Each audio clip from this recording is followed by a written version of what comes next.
Hello les glades, j'espère que vous allez bien. J'aimerais qu'on parle aujourd'hui de la peur de l'échec. Vous savez, cette peur qui vous empêche de passer à l'action, qui vous empêche de réaliser certaines choses, tellement ça vous retient, ça vous cloue au sol, vous procrastinez parce que vous avez tellement peur. Peur de quoi? Peur d'échouer. 3 clés que je vous donne aujourd'hui par rapport à la peur de l'échec. Quel que soit ce que vous voulez accomplir, qui vous tient à cœur, cette chose vous tient tellement à cœur que vous avez peur d'échouer. Prenez le temps, observez cette chose que vous voulez accomplir, qui vous fait si peur. Et dites-vous à quel point est-ce que j'aime cette chose que je vais accomplir. Le niveau d'amour que vous aurez pour ce que vous voulez accomplir va vous donner suffisamment de force pour vouloir avancer et faire face à cette peur de l'échec. Donc la première clé, ça va être aimer passionnément ce que vous voulez accomplir. La deuxième clé, c'est ne pas fuir ce qui vous fait peur. Parce que parfois, on se rend compte qu'on a peur de quelque chose.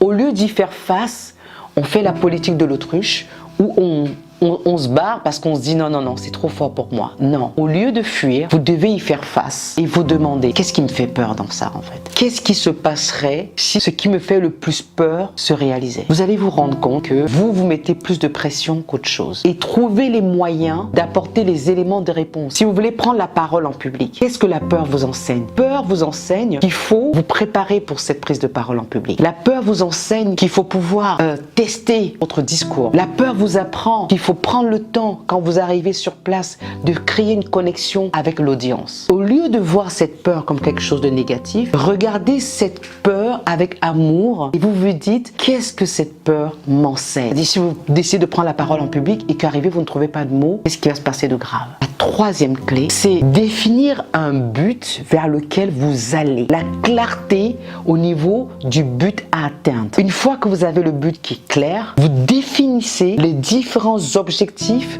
que vous allez mettre par étapes pour les atteindre. Et dans ces objectifs, il y a des petits pas que vous allez faire, arriver à un niveau, valider, vous féliciter, célébrer et continuer à avancer jusqu'à votre objectif final. La confusion que les gens font souvent, c'est mettre au même pied d'égalité leurs objectifs et leurs buts. Si ton but dans la vie, c'est d'être le super vendeur de ton entreprise, tu ne vas pas être en train de fonctionner en te disant je vais être le meilleur vendeur, je vais être le meilleur dans ce que je fais. Avant d'y arriver, tu vas analyser les différentes étapes qui vont te permettre d'y arriver. Et en analysant ces étapes, tu vas pouvoir poser les actions, faire les formations, faire tout ce qu'il faut pour pouvoir y arriver sans te mettre de pression. Parce que ce qui arrive souvent, c'est qu'ils confondent tellement l'objectif et le but qu'ils sont frustrés quand ils n'arrivent pas à atteindre le but. Or, le but est là, les objectifs sont là. À chaque fois que vous atteignez un objectif qui vous rapproche de votre but, vous êtes content parce que vous pouvez voir que vous évoluez et pensez à vous féliciter. Quand vous avez compris quelle est la différence entre mon but et les objectifs, vous allez vous rendre compte, vous allez être moins frustré. Moi, ce que je fais, c'est que je clarifie mon but et je mets en place des objectifs pour y arriver. À chaque fois qu'il y a des éléments perturbateurs qui arrivent, il y a toujours des sollicitations, il y a toujours plein de choses, je me pose la question suivante. Et vraiment, c'est un cadeau pour vous. Est-ce que ce qu'on me demande en ce moment me rapproche de mon but ou m'éloigne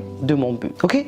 Ça peut être pareil si dans une semaine, vous vous avez dit cette semaine, je vais travailler sur tel objectif et que vous avez des sollicitations diverses ou des imprévus. Vous vous dites, est-ce que ce qu'on me demande de faire maintenant me rapproche de mon objectif ou m'éloigne de mon objectif? Ça, c'est une clé aussi qui peut vous aider au niveau du travail sur le focus, être concentré dans ce que vous faites et aller jusqu'au bout.